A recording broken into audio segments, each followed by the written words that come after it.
تو جمعہ 15 اگست کو الاسکا میں امریکی صدر ٹرمپ اور روسی صدر پوتن مل رہے ہیں جی ہاں، اور بات چیت کا مرکز ہے یوکرین جنگ کا خاتمہ۔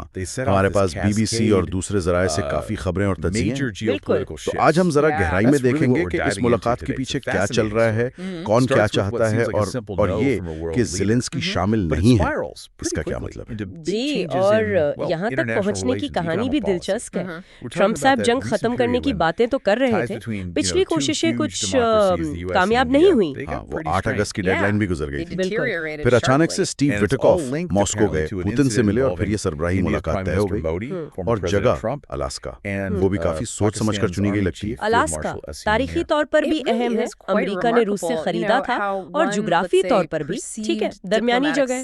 جی، کہہ رہے ہیں کہ پوتن پر زور ڈالیں گے جنگ ختم کرنے کے لیے، لیکن پھر ساتھ ہی علاقوں کے تبادلے یعنی سویپنگ آف ٹیریٹریز کی بات بھی کر دی۔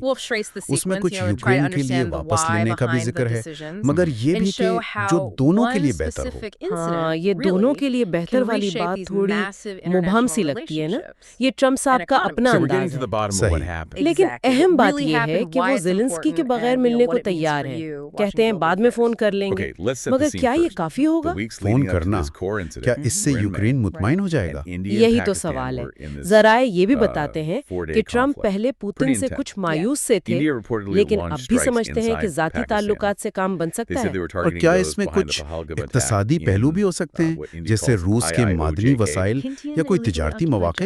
ممکن ہے، بالکل ممکن ہے، ٹرمپ کے ڈیل میکنگ انداز کا حصہ ہو سکتا ہے۔ دوسری طرف روس کو دیکھیں تو ان کے لیے یہ ملاقات شاید عالمی تنہائی کم کرنے کا ایک راستہ ہو۔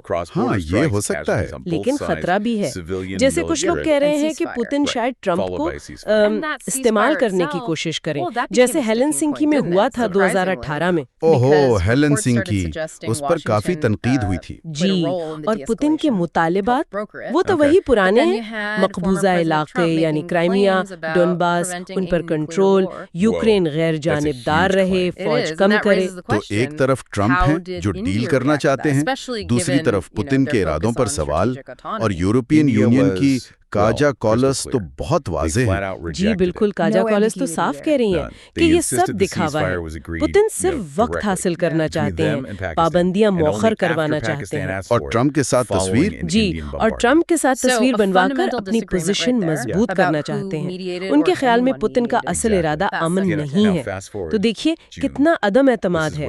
اور اس سب میں سب سے متنازع بات تو یوکرین کی عدم شمولیت ہے، مطلب یورپ زور دے رہا ہے لیکن زیلنسکی کو بلایا نہیں گیا۔ ہاں، ٹرمپ نے بس یہ کہا کہ وہ جا سکتے ہیں لیکن ہوں گے نہیں۔ یہ تو بہت عجیب بات ہے۔ عجیب ہے، اور زیلنسکی کا رد عمل بھی بہت سخت ہے۔ وہ کہہ رہے ہیں کہ یوکرین کے بغیر ہونے والے فیصلے مردہ فیصلے ہیں۔ مردہ فیصلے، سخت الفاظ ہیں۔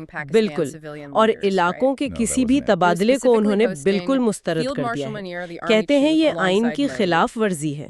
وہ تو الٹا خبردار کر رہے ہیں کہ پوتن امن نہیں، مزید حملوں کی تیاری میں ہے اور ٹرمپ کو گمراہ کریں گے۔ اور کچھ لوگ اسے میونک 1938 سے بھی ملا رہے ہیں یوکرین میں۔ جی، یہ سوال بھی سامنے آیا ہے جو کہ ظاہر ہے بہت سنگین ہے۔ تو بنیادی اختلاف تو ملاقات سے پہلے ہی بہت گہرا ہے، اور یورپی اتحادی وہ کس طرف ہے؟ وہ واضح طور پر یوکرین کے ساتھ ہیں۔ جرمنی، برطانیہ، فرانس، پولینڈ، یورپین یونین سب نے مشترکہ بیان دیا ہے کہ زیلنسکی کو شامل کیا جائے۔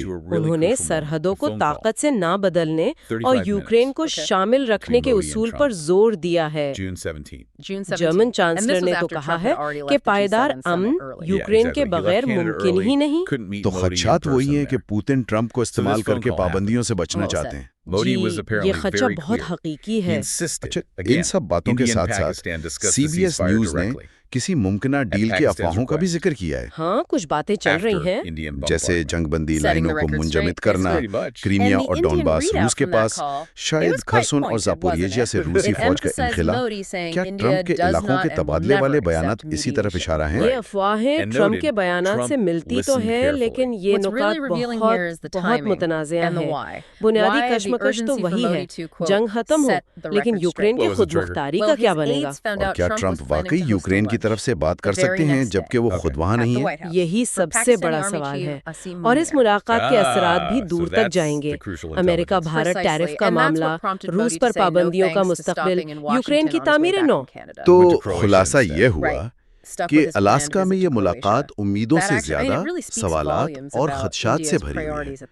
ٹرمپ کا اپنا انداز، یوکرین کے حقیقی خدشات، یورپ کا دباؤ اور پوتن کے اصل ارادے، یہ سب مل کر ایک بہت ہی پیچیدہ تصویر بنا رہے ہیں۔ بالکل، اور بنیادی سوال وہیں کا وہیں ہے، کیا یوکرین کے بغیر کوئی پائیدار قابل قبول حل نکل سکتا ہے؟